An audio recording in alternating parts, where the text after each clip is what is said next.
Desde la localidad de Fachinal estamos dando comienzo a un nuevo programa de Tecnificando el Agro. La provincia está viviendo una situación muy difícil, una sequía ya muy larga, muy duradera, que afecta prácticamente a todas las producciones de la provincia. Vamos a visitar hoy el establecimiento Doña Amelia de la mano del señor Néstor Ortega, pero me gustaría arrancar esta nota, Néstor, que me cuentes un poco cuál es tu historia y tu vínculo con esta propiedad.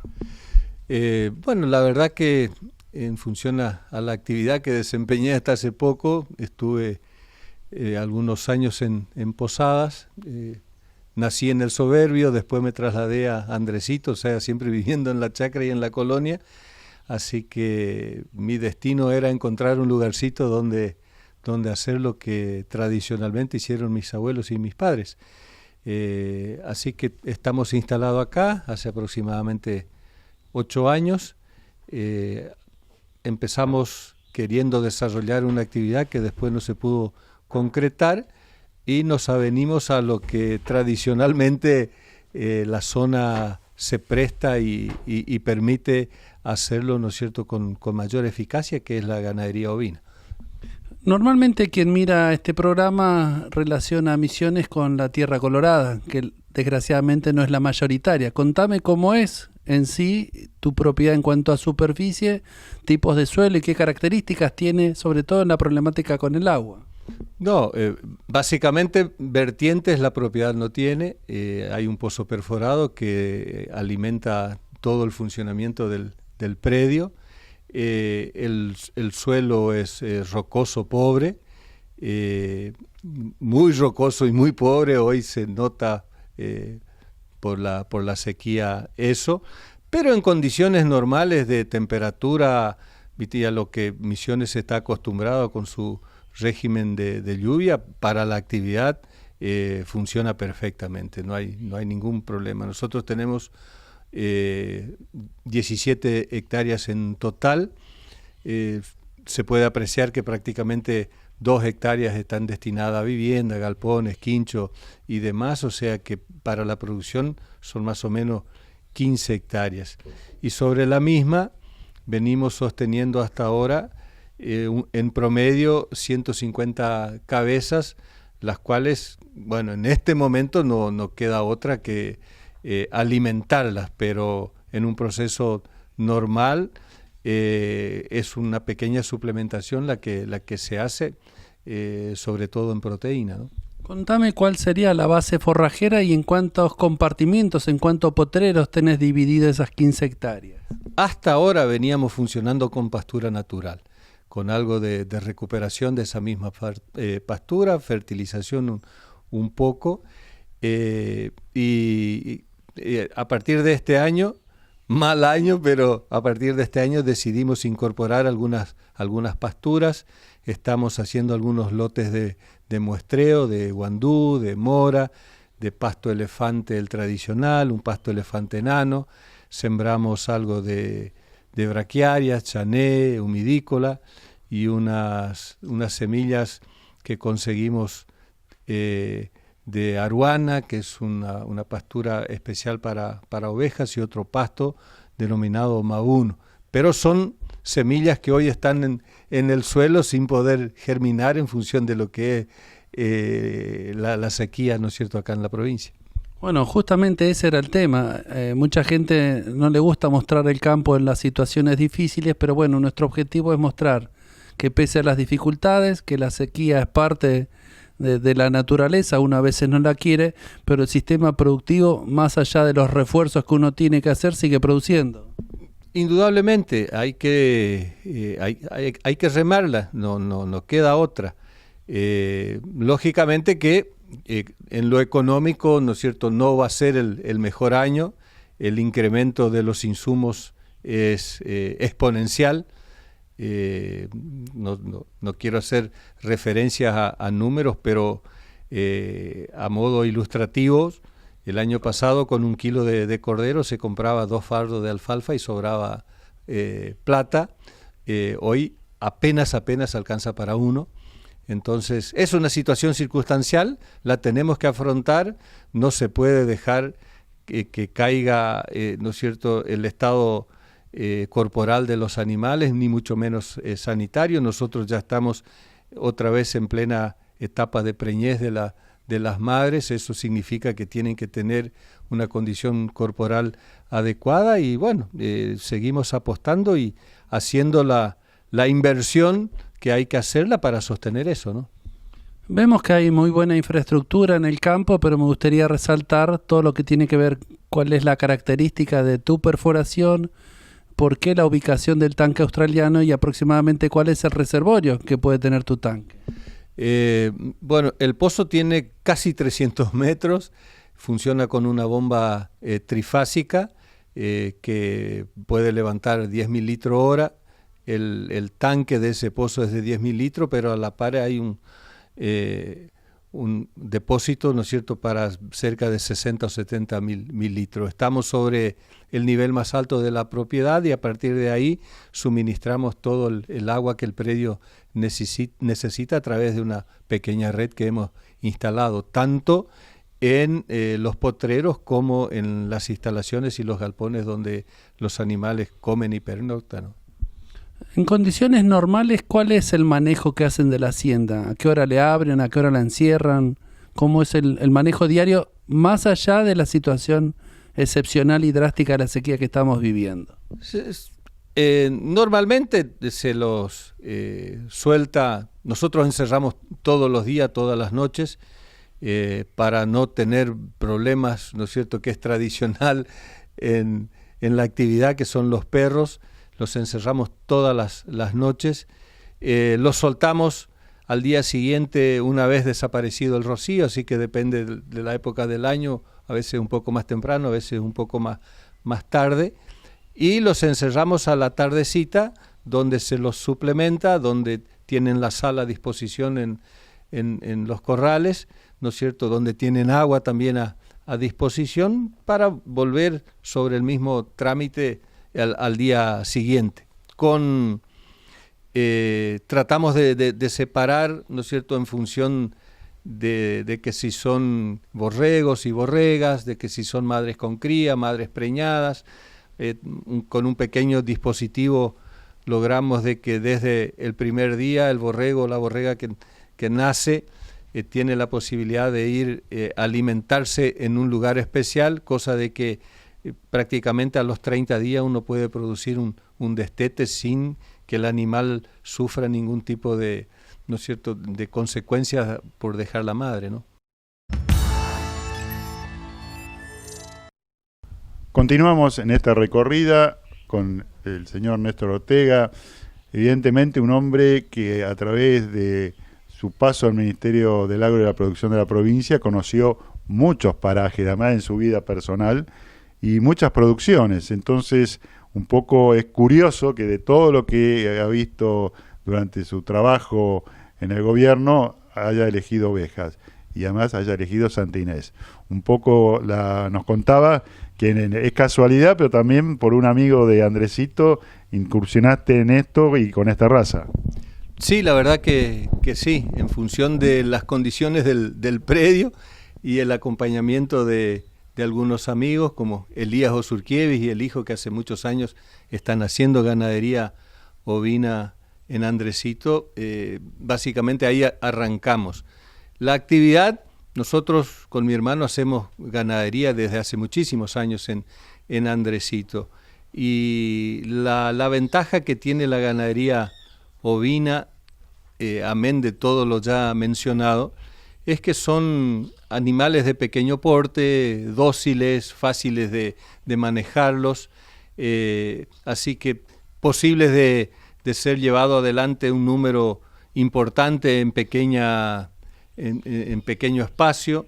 El único condicionante, como en todos, es la alimentación, pero al hacer un rumiante, ¿no es cierto?, que consume muchísimo menos que una vaca, 5 veces menos aproximadamente, ¿no es cierto?, el número se puede agrandar. En términos de carne, la demanda es más que interesante, absolutamente insuficiente lo que se ofrece. Y en nuestro caso, y a partir de unos 3 años para atrás, tomamos la decisión de empezar a invertir un poco más en el mejoramiento genético de la raza. Así que en ese camino estamos. Se podrán observar por ahí algunos animales, que es a donde pretendemos llegar. Empezamos a tener las primeras muestras, estamos muy contentos al respecto,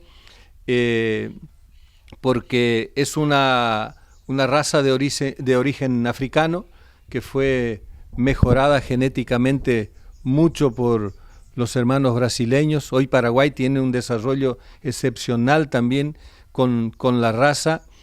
Es una raza que produce carne, que no tiene lana, que en mi manera de ver tiene sus ventajas, ya que Misiones no es un lugar propicio para hacer la mejor lana, la de mejor calidad.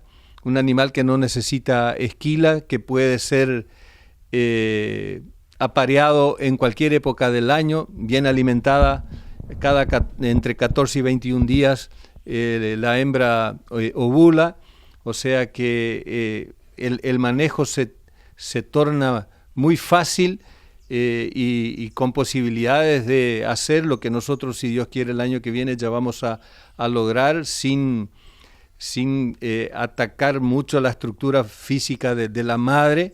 Son 3 pariciones en 2 años. Uno podría llegar a obtener 2 pariciones porque la gestación son de 5 meses, pero creo que no conviene por la vida útil del mismo animal hacerlo. Así que la carne es muy sabrosa, magra, con una grasa fina, ¿no es cierto?, de muy buen paladar, cosa que hace que al menos desde que nos hemos instalado acá y lo poco que tratamos de vender como carne, porque el objetivo es otro, tiene muy, muy buena aceptación. Hay muchos vecinos ya trabajando en el cruzamiento. Al segundo cruzamiento, ya el producto de ese cruzamiento es prácticamente un animal ya sin lana, toma muy rápido las características de la raza, y con el acompañamiento adecuado en cuanto a sanidad, manejo y alimentación, es un animal que tiene muy buenos rindes, ¿no es cierto?, en poco tiempo. Nosotros hemos logrado este año, con todo lo que la sequía significa, tener animales con 5 meses, con 35 36 kilos vivos y un rendimiento cercano al 53% en carne, ¿no? Acá en la zona, evidentemente por lo que vos describís, zona con lo que se llaman los brasileños la campina, que es una roca basáltica prácticamente en los lugares que directamente está sin suelo encima o con 1 o 2 centímetros, y evidentemente el urunday, que es el árbol típico de esta zona, es el único que sigue verde. Permite que estos rumiantes, también hemos visto chivitos, cabras, se puedan defender y ser rentables. Hay otros productores que han elegido otras razas en la zona, pero hay un desarrollo interesante, hay asociación, hay una sociedad rural, o sea que evidentemente hay un movimiento, está también en los proyectos la ley ovina, que tiene una parte de Misiones de los fondos que vienen de Nación. ¿Cómo le ves las perspectivas a la actividad y sobre todo a la raza que vos estás trabajando ahora? A ver, nosotros empezamos en esto de afianzar, ¿no es cierto?, la cuenca ovina desde que arrancamos hace prácticamente 9 años atrás con la intendencia local, la fiesta del Cordero. Ese fue un momento donde los municipios que ahora conforman la cuenca, con el acompañamiento de los intendentes, con el acompañamiento de las instituciones, ya sea el Ministerio del Agro, el IFAI, el INTA, vienen haciendo ese mejoramiento, amén de que haya emprendedores, ¿no es cierto?, que ya en una escala superior están logrando objetivos. Ya hay cabañas ovinas establecidas en la provincia de Misiones. Soy parte de la asociación de productores. O sea, el trabajo es más que interesante. Y en cuanto a la raza que estamos trabajando, depende como todas las actividades del gusto personal. Lo que nosotros vemos es una raza que es sumamente rústica, que lógicamente por ahí no tendrá los rendimientos en conversión y en crecimiento que sí pueden tener otras, pero las condiciones climáticas, las condiciones, ¿no es cierto?, de producción de pasto que la zona tiene, creo que se adecúa muy, muy bien para la raza. Y sin ir muy lejos, desde que empezamos a vender reproductores, la verdad que la demanda es más que interesante,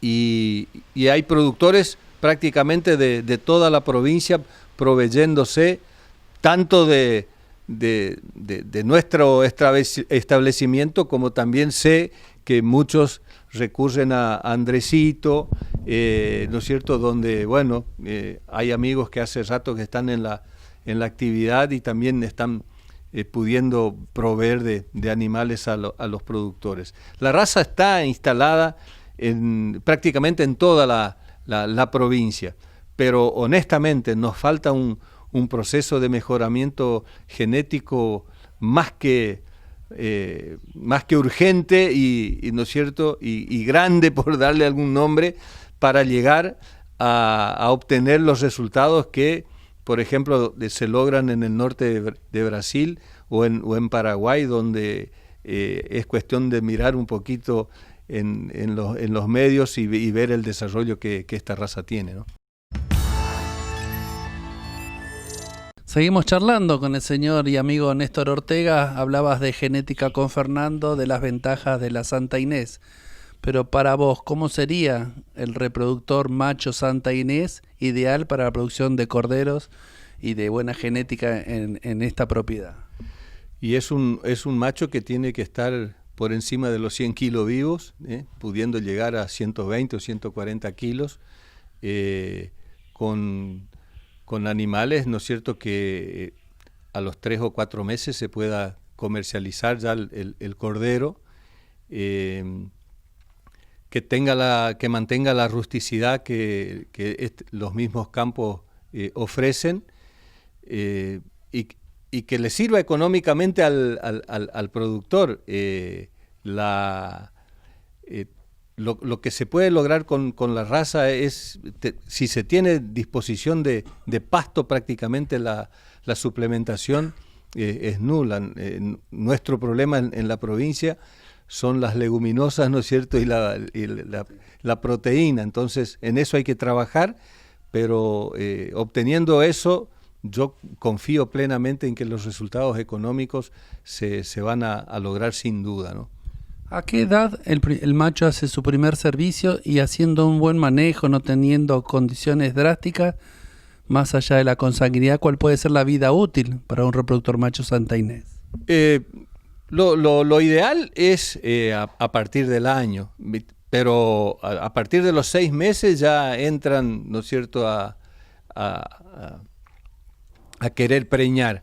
Pero lógico, hay todo un proceso de maduración, ¿no es cierto?, pero lo ideal es 10 meses el año. La vida útil, consideran los que saben, no más allá de los 6 años, ¿no es cierto?, porque empieza después a disminuir la producción de semen, de espermatozoide, ¿no es cierto?, y el proceso de preñez se dificulta un poco más. Y lo mismo con las madres.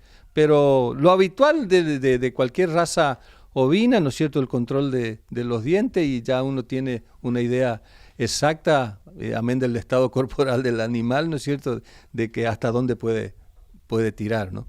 En tu majada hay una cierta homogeneidad, pero de esas vos elegís cierta hembra que va para mercado y cierta hembra que va para reproductor o para reposición de tu plantel. ¿Cuáles son las características que mirás para decir, no, esta hembra se queda? No, lo que normalmente se mira en el bovino a la hora de lograr producción de carne, que es lo que esta raza tiene que ofrecer. Lana no tiene, así que no lo puede hacer. Así que la contextura corporal, el desarrollo del pecho, de la paleta, ¿no es cierto?, del lomo, de los cuartos, eso es y lógicamente la raza tiene una característica de ser un animal alto, pero a veces uno confunde la altura, ¿no es cierto?, con el desarrollo corporal. Entonces prefiero que sean un poco más baja, ¿no es cierto?, pero de buen desarrollo corporal, o sea, que tenga menos pata, como quien dice, ¿no es cierto?, no tan larga de patas, para que a la hora de ponerla en la balanza, ¿no es cierto?, sea un animal con peso y con características de carne que logren convencer al consumidor, ¿no es cierto?, de seguir comprando.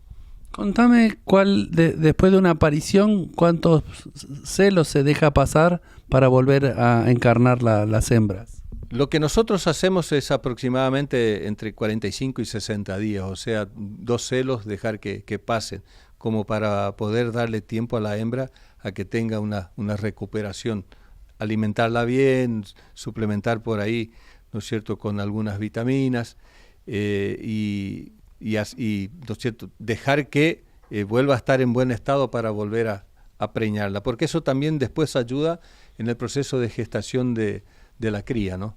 Contame si esta raza Santa Inés tiene la característica de tener madres melliceras. Y en tu caso, ¿cómo es? Sí, la raza tiene esa característica. En nuestro caso todavía no estamos logrando, o en muy pocos casos. Pero también es una cuestión a tener en cuenta porque la madre le transmite a las hijas esa condición genética de mellicera. Entonces es bueno trabajar sobre eso, ¿no es cierto?, y retener las crías que son hijas de las melliceras, porque casi con seguridad van a hacer el mismo camino de la madre, ¿no? Néstor, sé que sos parte de una asociación ganadera. Misiones tuvo algunos años atrás cierta tradición en la producción o en el consumo de corderos, y mi pregunta es si a futuro va a haber que trabajar sobre la demanda para demostrar, para poner en valor la carne de esta raza y de otras razas en el consumo cotidiano de carne de cordero y no solamente para eventos especiales. No, ya hace un tiempo que se viene trabajando al respecto. Hay un establecimiento, La Armonía, que ya tiene un restaurante que produce productos que se venden envasados, ¿no es cierto?, y congelados. Creo que también despacito hay que ir convenciéndole al consumidor que, al igual que el cerdo, no solo el lechón es rico comer, ¿no es cierto? En el caso de los corderos hay muchísimos platos que se pueden hacer, que son exquisitos, con animales de otro peso, más grande. Así que es todo un trabajo que en el mercado concentrador de la provincia hemos concurrido algunas veces como asociación a hacer desgustar. Y lo primero que uno nota es que el que llega quiere ver el cordero en la estaca, y esa es una cuestión que con el tiempo habrá que corregirla, porque va a facilitar mucho la comercialización. Hoy que tengamos un frigorífico habilitado para hacer todo el proceso de forma adecuada y que genere confianza en el consumidor, creo que es una enorme oportunidad para empezar con ese tipo de desarrollo, porque va a facilitar todo lo que es la logística de comercialización. No es lo mismo tener que transportar, llevar un cordero entero, de que poder fraccionarlo. Es más, hacerlo adecuadamente fraccionado va a permitir lograr mayores resultados económicos en beneficio del productor, ya que, ¿no es cierto?, uno puede darle otra presentación, ofrecer otra, ¿no es cierto?, más opciones y lograr, ¿no es cierto?, obtener mayor cantidad de recursos de ese mismo animal, ¿no? Bueno, Néstor, ya cerrando el programa, agradecerte sinceramente por mostrarnos el campo en esta situación difícil y bueno, también nos comprometemos, cuanto mejore la situación, mostrar el contraste de la lluvia, no lluvia, así que muchas gracias por tu tiempo y hasta cualquier momento. No, por favor, y a los televidentes dejarles la casa abierta, ¿no es cierto? Y las consultas para nada no nos molestan. La verdad que un gusto reencontrarme con ustedes. Hemos pasado años trabajando juntos, siempre en lo mismo y viendo y coincidiendo en muchas cuestiones que la producción necesita, no sabe, no quiere, no puede, pero en fin, así que un placer recibirlos. Ojalá les sirva a nuestros productores. No tenemos intención de pelearnos con nadie, es lo que nosotros hacemos y nos gusta, es la raza que nos gusta y en la que vamos a seguir trabajando, así que a disposición.